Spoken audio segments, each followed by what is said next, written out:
तो मेरे दोस्तों, विन हुआ या लर्न?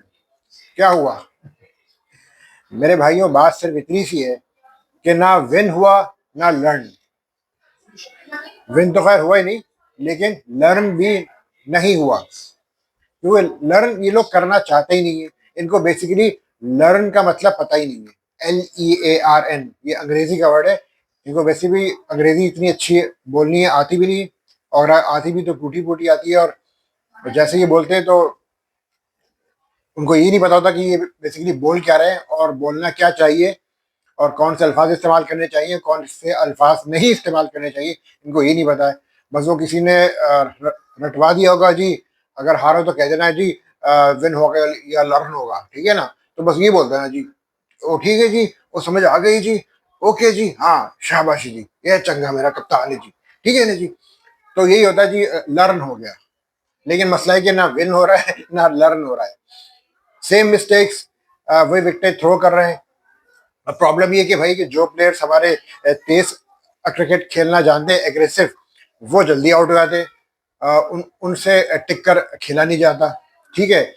और जो प्लेयर हमारे संभल कर खेलते हैं, और संभल कर खेलने के बाद जब वो अ, उन पर ये वक्त आता है कि वो कैपिटलाइज करें, तो वो कैपिटलाइज कर नहीं पाते, वो आउट हो जाते हैं। मीन्स के सेट होकर आउट होते हैं। और जब हमारे जो वो प्लेयर्स, हमारे जो स्टैब्लिश प्लेयर्स, जो कि टाइम लेते हैं, टाइम लेने के बाद जब वो सेट हो जाते हैं, तो बजाय इसके कि वो फर्दर कैपिटलाइज करें, वो सेट होने के बाद आउट हो जाते हैं।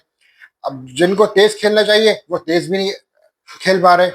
अब यही फर्क है एक वर्ल्ड क्लास टीम्स में और टीम्स लाइक पाकिस्तान में, कि उनके जो जितने भी जो प्लेयर्स हैं, उनको अपनी जॉब्स का पता है कि मुझे अगर एग्रेसिव खेलना है तो मुझे किस तरह से खेलना है, मेरा टारगेट क्या है, वो टारगेट सेट करके आते हैं। आज आपने देखा कि छठे नंबर पर उनके कप्तान ब्रेसवेल, जो कि लेफ्ट आर्म ऑफ स्पिनर भी हैं और बैटिंग भी अच्छी कर लेते हैं, तो छठे नंबर पे है, उन्होंने तेज खेला, एटलीस्ट 35 बॉल पे 53 रन बनाए। तो वो जो डिफरेंस था वो आज के मैच में सामने आया। हालांकि दूसरा एंड से विकेटें भी गिर रही थी, लेकिन उसने दूसरे एंड पे जाके तेज खेला। जब छक्के मारने पे आते हैं तो वो छक्के भी मारते हैं। हमने हमारी जो बल्लेबाज है माशाल्लाह से, उन्होंने गालिबन सिर्फ 3 छक्के मारे होंगे। हाँ, सिर्फ 3 छक्के मारे, 3 या 4 छक्के मारे, हाँ, 4 छक्के मारे मैक्सिमम। और उन्होंने देखा जाए तो 11 छक्के मारे, 11 छक्के मारे दोनों। तो ये देखा, ये 7 छक्कों का लगभग डिफरेंस आ गया। तो हमारे जो सिक्स हिटिंग एबिलिटी ना, वो हमारे बैट्समैनों में है ही नहीं। अब आपके यहाँ जो छठे नंबर पे तैयब ताहिर साहब आते हैं, तो तैयब ताहिर भी वो मिडिल ऑर्डर का बैट्समैन है, वो कैरम प्लेयर है, वो टाइम लेता है। He is just like Babar Azam, Babar Azam, Rizwan, ये बेसिकली वो टाइम लेता है। अब वो स्टेज पर बैटिंग करने आता है जब आपकी बैटिंग लाइनअप का जो रन रेट होता है वो 8.88 से लगभग भी क्रॉस कर आता है, जब उस टाइम पर वो बैटिंग करने आ रहा होता है। तो वो उसके लिए कैरम प्लेयर है, उसके लिए इतना आसान नहीं होता कि आती वो हड़ाहड़ी करना शुरू कर दे। अब वो इसी में ये वजह होती है कि आपके जो ऊपर के जो प्लेयर्स हैं, वो दोनों एंड से जब बॉलें खाने लगते हैं, तो दोनों एंड से बॉलें खाने लगते हैं।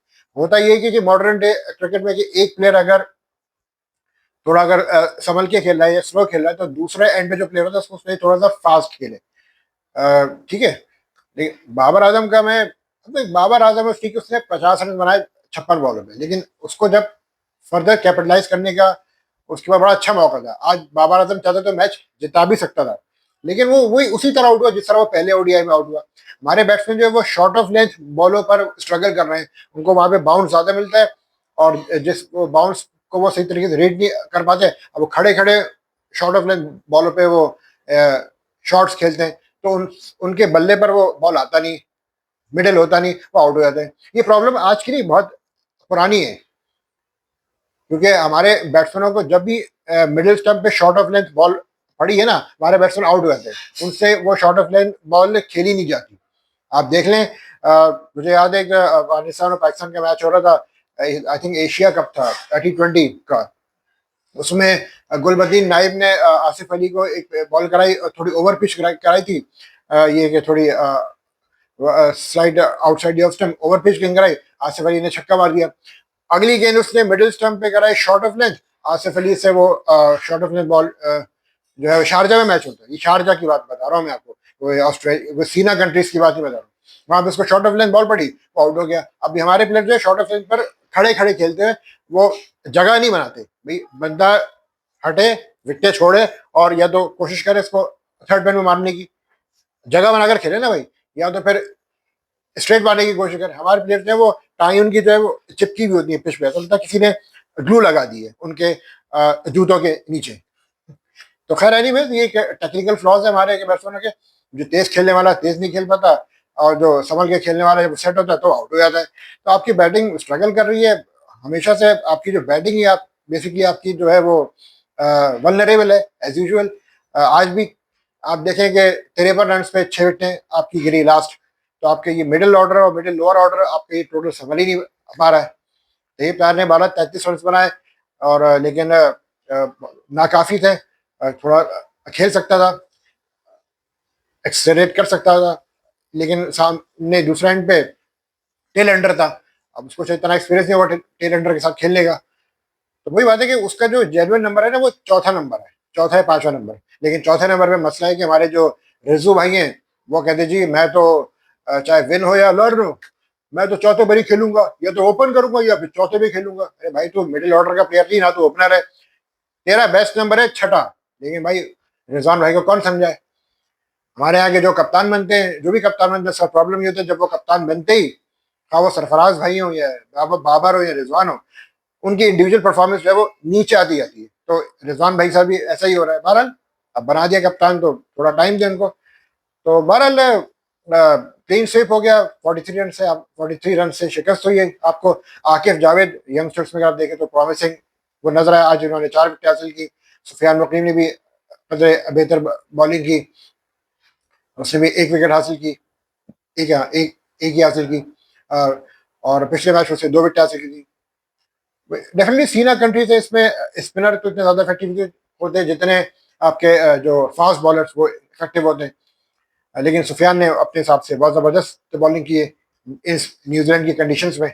बॉलिंग में भी आपको एटलीस्ट प्रॉमिसिंग यंगस्टर्स नजर आ रहे जिन्होंने किया है डिलीवर, लाइक आकिफ जावेद, सुफियान मुकीम। लेकिन वही बात है कि जब बैटिंग आप देखें तो बैटिंग आपकी जो है वो नहीं, बैट्समैन आपको नहीं मिल रहे हैं। मतलब कि बैट्समैनों ने जो रन बनाने होते हैं, जो डिजायर्ड जो उनका जो उनसे जो रिक्वायरमेंट होती है, अपने रिक्वायरमेंट के हिसाब से वो रन स्कोर नहीं कर रहे हैं।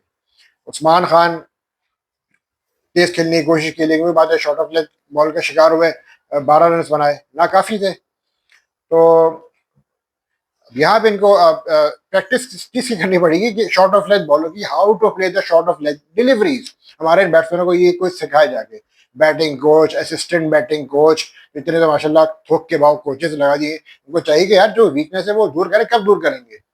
5-6 साल बाद दूर करेंगे, क्योंकि शॉर्ट ऑफ लेग डिलीवरीज पर तो हमारे बैट्समैन हमें हमेशा से ही देखा है तो स्ट्रगल करते दिखाई दिए। तो कब स्ट्रगल करेंगे, कब सीखेंगे, कब उन्हें कौन सिखाएगा? अब वो सीखना चाहते भी या नहीं सीखना चाहते। बहरहाल ये तो खुशी का मौका है, क्योंकि हमारे कप्तान भी एंड में जाते जाते वो बड़े खुश हो रहे थे जी अब तो पीएसएल होने जा रहा है, अब हम तो पीएसएल एंजॉय करेंगे। है जी, पीएसएल एंजॉय करेंगे और अब शायकीन को अपने जो है वो खुश करेंगे पीएसएल में। ये है आपके कप्तान की सोच, approach, mindset. Leagues, T20 league, they are only focusing on the T20 leagues. बाहर में जाए, टीम में है ऐसी बात है, कौन उनको रिप्लेस करेगा? क्योंकि पीछे बैकअप तो है नहीं आपका। डोमेस्टिक में चाहे वो तजुर्बेकार प्लेयर हो या वो नया हो, वो सब एक खेत की मूली है, क्योंकि कोई इतना ज्यादा परफॉर्मेंस तो किसी से भी नहीं हो रही। अब स्टेब्लिश प्लेयर है, उन्होंने भी कुछ नहीं किया। जो यंगस्टर से बैटिंग के हवाले से उन्होंने भी कुछ नहीं किया। दोबारा पीएसएल एंजॉय करेंगे। तो हम कप्तान बहुत बहुत खुश थे, क्योंकि वो मुल्तान सुल्तान के लिए खेलेंगे, और क्योंकि मुल्तान सुल्तान के जो फ्रेंचाइज ओनर है उनको खुश करेंगे। किंग बाबर जो है वो अपनी फ्रेंचाइज को खुश करेंगे, और ईगल शाहीन वो अपने फ्रेंचाइज को खुश करेंगे। जो हमारे प्लेयर्स है वो सब अपनी फ्रेंचाइज को खुश करेंगे, और फिर सबको स्क्रीन पे आके यूं यूं दिखाएंगे, यूं दिखाएंगे, यूं दिखाएंगे, यूं दिखाएंगे, यूं यूं करेंगे, ये करेंगे। हमारा जो क्रिकेट है वो जो पीछे जाती जा रही है, वो क्रिकेट कब वापस आएगी, कम बैक करेगी, द टाइम विल टेल। ठीक है, तो ना विन हुआ ना लर्न हुआ, कुछ भी नहीं हुआ।